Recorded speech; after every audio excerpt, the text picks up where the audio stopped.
Oke, lanjut. Oke, setelah itu gimana? Setelah itu,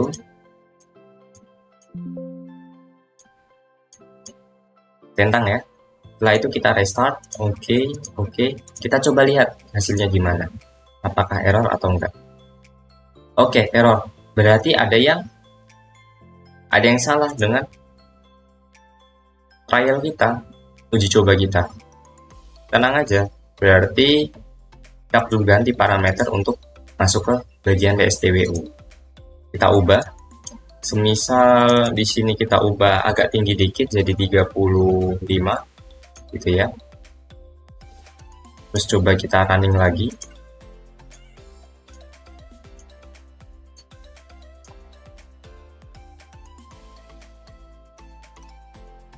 Cek status. Kendalanya masih sama. Jadi kita misal ubah di sini tekanannya aja. Sini 0,5, sini 1,2. Kemudian NIBK-nya oke. Ini mungkin kita nanti ubahnya reset.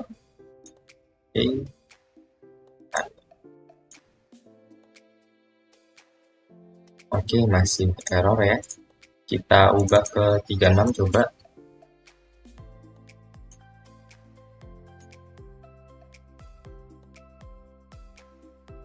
Reset.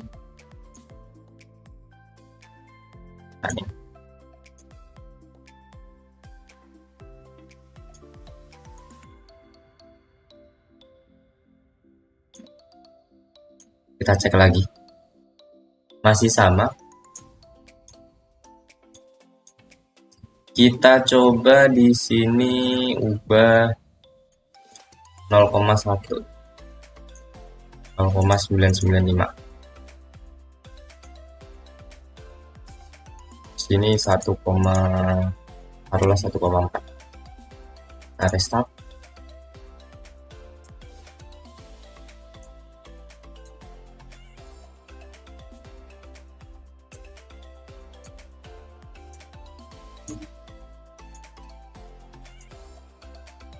Nol koma 995, coba deh 0,6.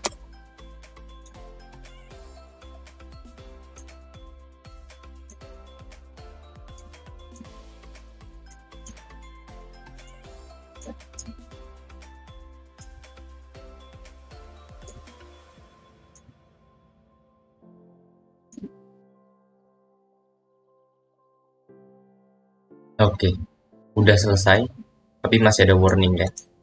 Masih ada warning. Nggak apa-apa, di sini yang penting sudah keluar hasilnya, di mana DSTW resultnya. Kita cek, minimum reflux ratio-nya 1,3, oke normal. Karena memang standarnya biasanya reflux ratio itu 1,5. Nanti kalau misalnya lebih dari 2 gitu udah hal yang nggak wajar ya, jadi harus diperhatikan lagi. Kemudian aktual reflux ratio-nya 1,4, oke. Minimum number of stage-nya 8 stage, 9 ya, 9 stage. Kemudian number of actual stage-nya 36. Feed stage-nya 16, berarti 17 ini. Jadi nanti umpannya masuk di bagian stage kedua, ke-17. Kemudian reboilernya panas yang diperlukan segini, di kondenser segini. Kemudian temperaturnya 37 untuk di bagian destilat. Destilat itu berarti di bagian atas. Kemudian bottom temperaturnya 126 derajat Celcius. Distillate to feed ratio, feed fraction-nya 0,349. Ini perlu diingat nih beberapa titik ini. Kemudian coba kita lihat kalau misalnya mau pakai kolom DSTL. Semoga rekan-rekan sudah paham ya sampai sini. Kolom DSTL. Sama ini buatnya. Di outputnya juga ada 3. Nah, kasih nama masing-masing gitu ya. Ini belum dikasih nama. Misal top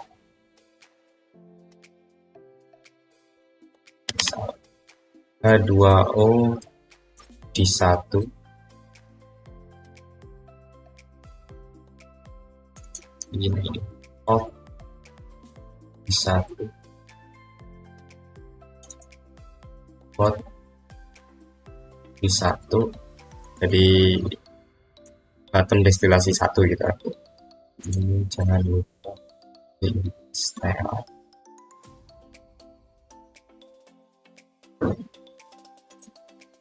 H2O dis2 top dis2 top bottom hot dis2. Oke, sudah ini semuanya. Kemudian kita lihat nih yang di input di bagian DSTL, number of stage, feed stage, reflux ratio, distillate to feed mole ratio, condenser type, condenser pressure, boiler pressure. Oke, jadi di sini tadi kan kita udah tahu nih resultnya apa, tinggal input di sini. Makanya kalau misalnya nggak tahu datanya, DSTWU itu titik awal kita untuk menentukan input di DSTL atau di reflux. Oke, yang pertama number of stage-nya 36. Oke, feed stage-nya 17. Reflux rasionya tadi kan minimalnya 1,4 karena ininya kita taruhlah 1,5 gitu ya. Kemudian distillate to feed mole rasionya tadi ini 0,34, kita taruhlah 0,35 nggak apa-apa, 0,35. Kemudian pressure kondensernya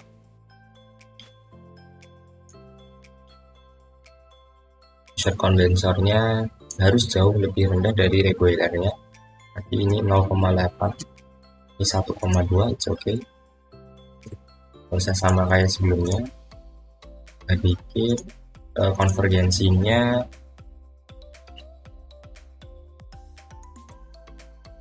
oke, komennya oke, reset dan kita running. Nah, di sini kita bisa lihat nih errornya di mana. Oh, ternyata ada error di DSTL. Berarti inputnya nih ada yang nggak sesuai. Nah, di sini kita bisa berubah, kita bisa ubah nih. Misal di sini kita ubah jadi 0,5 dan kita restart. Bentar, masih error lagi, kita ubah lagi. Sini 0,4.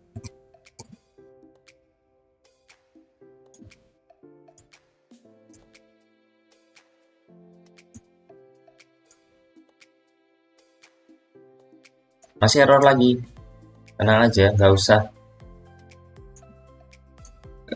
panik gitu ya kalau misalnya error.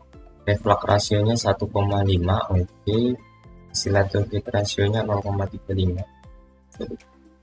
Distillate to feed rasionya 0,35, oke. 0,35, oke. Kondensernya total oke. Pressure-nya 0,5, bisa di sini 0.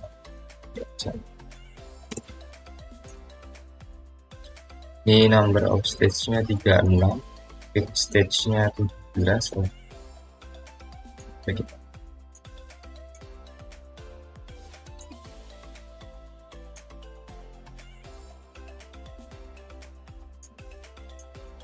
yes. In this way.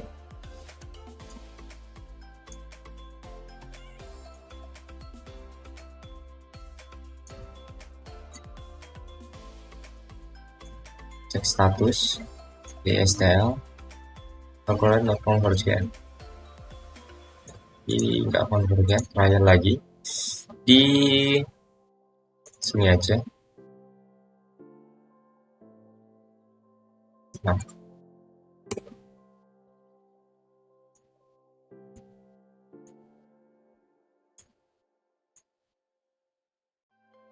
oke, kita ubah dikit di 0,36, sudah jalan. Jadi memang yang sulit itu sebenarnya nyari konvergensi. Jadi rekan-rekan bisa trial and error gitu ya. Paling tidak diubah sedikit kalau misalnya gagal dalam melakukan simulasi atau tidak keluar konvergensi nilai. Oke, selanjutnya kita tengok di stream summary atau nanti juga bisa. Tapi kita penasaran aja. Mass flow. Nah, lihat di bagian bodies ini, dua ini. Bodies 1 dan bodies 2. Jadi 290 dan 287, di mana di bagian bottom itu MIBK-nya sudah terpisah cukup tinggi ya. Sedangkan di bagian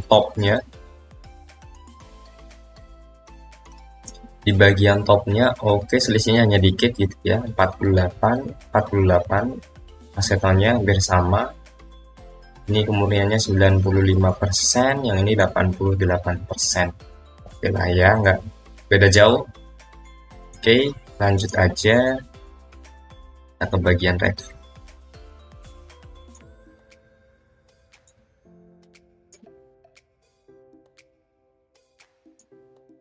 Ini kita ganti red flag.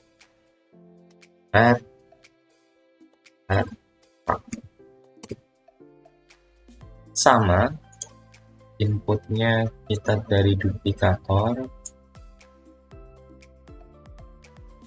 outputnya ada 3.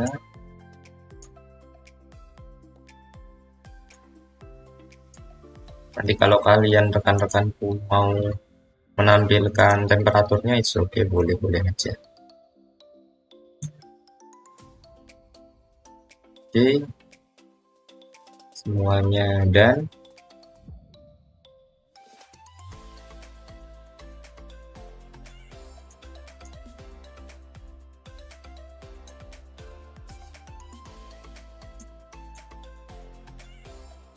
kemudian kita input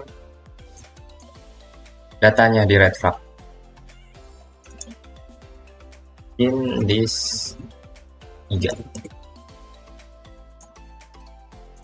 Atur inputnya. Nah, ini jauh lebih kompleks lagi di red flag. Jadi rekan-rekan juga harus tahu makanya result dari DSTL atau DSTWU. Kita ambil equilibrium, kemudian ini titik awal lah ya, kita ambil 10 dulu. Sebenarnya boleh, tadi kan minimal 9 ya, kita ambil 10 gitu, gak apa-apa. Kemudian ininya total, kemudian ambil desired speed ratio, it's okay. Kemudian reflux ratio, oke, 0,35, 0,5 boleh. Sini 1,5 boleh. Sini feed basisnya indis 3, ininya aseton. Oke, di close. Nah, ini ambil above stage-nya 5 aja di tengah-tengah ya, rekan-rekan semua. Kemudian di sininya tekanan kondensor. Berarti yang bagian atas ambillah 0,5 boleh atau 0,8.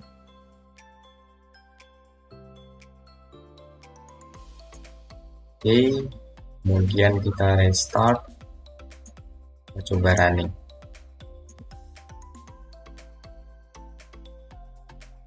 Oke, semuanya berhasil. Coba kita cek stream summary-nya. Oh, ini belum. H2O is off stick ya. Bot stick ya.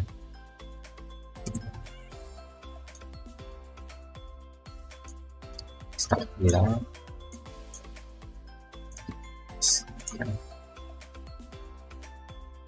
Dan ke stream summary-nya.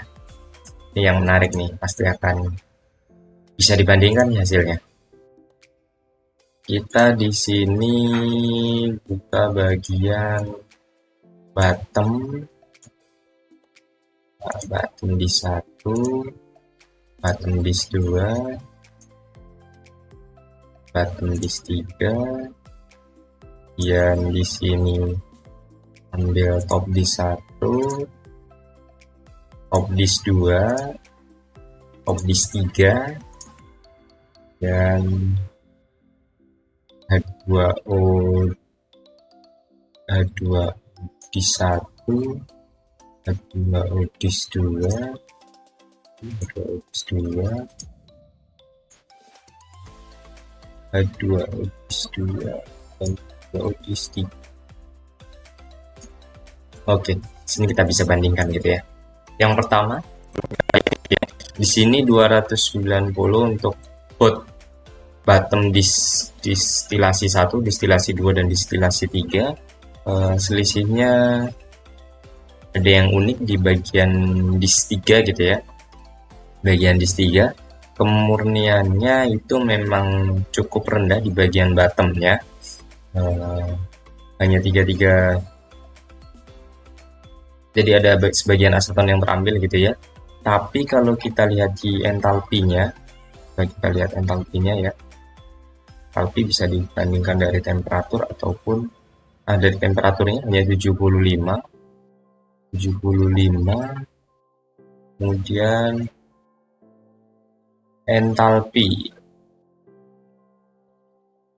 entalpinya di sini 81, 100, 99, kemudian kal per molnya ini minus 71, minus 72, minus 72. Kalau average megawattnya aja kita bandingkan, ini hanya perlu 81, sisanya 100 dan 99. Jadi rekan-rekan bisa bandingkan kayak gitu ya. Jadi dayanya memang lebih sedikit kalau yang di distilasi 3. Kemudian untuk topnya kan kita mau menghasilkan aseton yang tinggi gitu ya kemurniannya.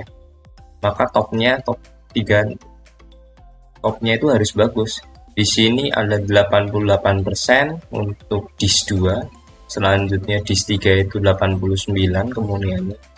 Kemudian dis 1 ini 95%, 96%. Memang kemurniannya tinggi yang dis 1. Tapi ya resikonya tadi temperaturnya cukup tinggi gitu ya. Dayanya cukup tinggi, stage-nya juga banyak. Sedangkan di dis 3 stage-nya cuma ada 10 boleh gitu ya. Kemudian dayanya rendah. Nah, di sini selanjutnya, semisal udah kita lihat gitu ya, kita bandingkan ketiga ini, kemudian kemurniannya gimana, selisihnya kan nggak begitu banyak, 5% loh. Ya, walaupun sebenarnya kalau di industri itu lumayan banyak, kalau 5% selisihnya. It's okay, karena untuk bahan ajar, kita hapus dulu untuk ketiga ini gitu ya. Kedua ini red flag-nya kita sisakan. Oke. Kemudian karena kita nggak perlu duplikator lagi, kita hapus saja duplikatornya. Oke, indisnya juga kita hapus saja. Kemudian kita input ke sini. Nah, ini akan jadi menarik.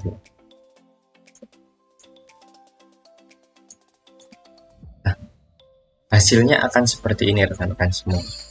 Jadi kita bisa menyederhanakan, kemudian bisa mengambil kesimpulan unit yang akan digunakan yang mana speknya. Oke.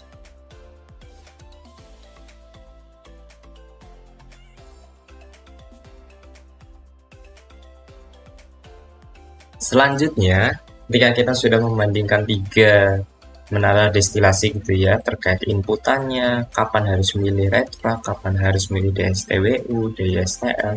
Kemudian selanjutnya kita belajar terkait recycle dan virgin. Jadi kalau kita ngomongin recycle, maka kita akan berbicara tentang siklus abadi. Nah, siklus abadi itu gimana sih? Siklus yang terus berkelanjutan gitu ya. Misal gini, dasarnya gini, kita splitter dulu, rotate icon, put, ya, kita input ini ke sini.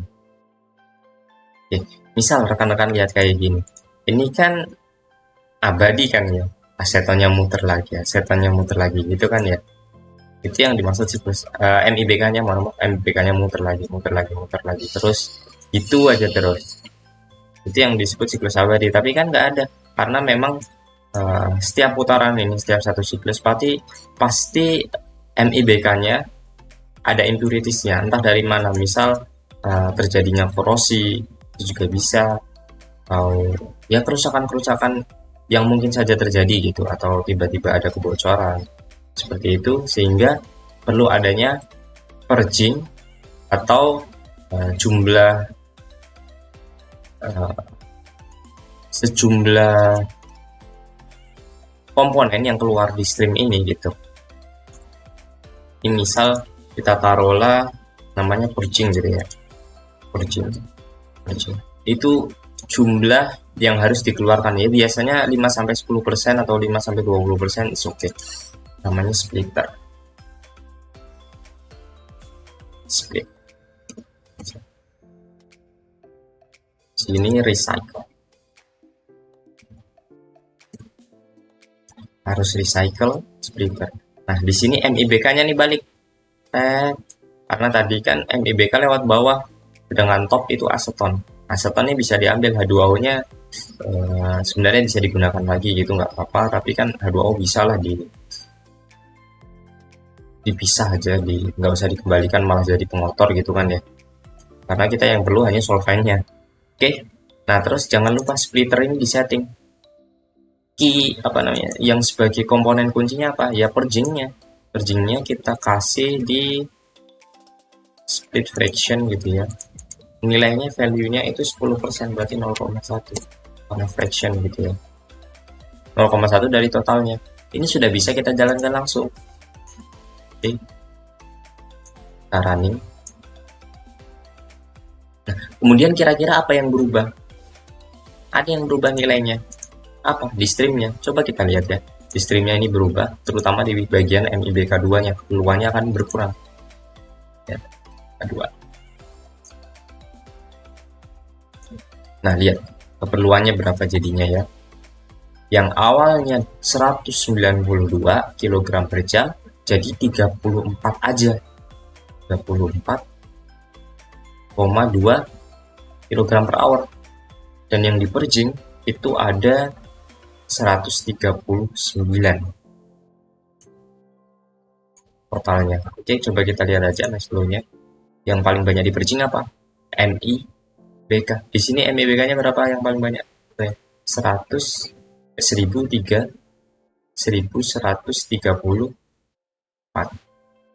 yang di recycle. Coba kita lihat seluruh flow-nya ya. Nah, ini aja kita restart coba. Kita restart. Oke, kita running. Oke. Kemudian buka all stream summary. Oke. Kita lihat next flow. Input terbanyak di mana? Itu kan ya. Kita lihat di bagian MIBK 1. MIBK di sini 100 aja. Kemudian yang di recycle 1253. Jadi yang muter memang cukup banyak gitu ya. Indisnya 1449. Masuk destinasinya sih itu. H2O dis 3-nya 8,3. Ini yang keluar dari atas airnya 8 kg per jam.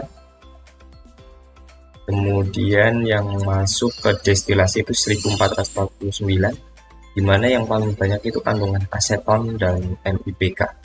Karena ya MIBK-nya 1267 ini kebutuhannya, tapi yang dibutuhkan di sini yang di input itu cuman 100 kg per jam gitu ya di MIBK ini, ditambah dengan MIBK di yang kedua 34.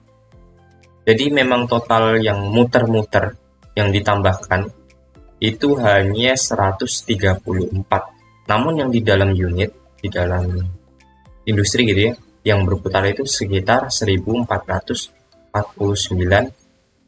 kg kg per jam gitu. Dengan bridgingnya tadi 10%. Itu aja sebenarnya pembahasan kali ini gitu ya. Nanti akan ada pembahasan-pembahasan menarik lainnya terkait flash, drum, distilasi, reaktor, dan unit-unit blok lainnya. Tetap stay di sini. Kemudian sekarang kita ada soal latihan, rekan-rekan bisa lihat gitu ya. Di sini akan saya bukakan untuk latihannya. Atau nanti langsung menuju ke blog kami di cevoedu.com. Oke? Nah, di sini latihannya. Jadi sebenarnya latihannya sendiri melanjutkan dari bab 2 yang terkait alkohol gitu ya. Keluarga alkohol. Kemudian rekan-rekan bisa mengikuti alurnya aja. Ini sudah kami jelaskan terkait alurnya, dan kalau rekan-rekan masih penasaran sumbernya atau perlu materi tambahan, rekan-rekan bisa buka di application Aspen Plus application. Gunakan metode NRTL menggunakan Univac untuk estimasi missing binary parameternya. Kemudian rekan-rekan buat seperti ini flow diagramnya, kondisi operasinya juga ada, plus 3-nya 25 derajat Celcius 1,9 atm. Kemudian lanjut, tambahkan menara destilasi, spesifikasinya seperti ini, atau rekan-rekan bisa otak-atik aja nggak apa-apa. Kemudian ini juga ya, rekan-rekan coba lagi di tahap berikutnya dengan ubah seperti ini. Dan ini untuk flashnya, flash yang kedua. Kemudian ini untuk hasil akhirnya. Coba rekan-rekan bandingkan, kemudian coba tambah purging dan recycle seperti di video kali ini gitu ya. Ya, itu saja rekan-rekan. Ini akan kami tampilkan di website kami. Jangan lupa di pause ya. Pause di sini.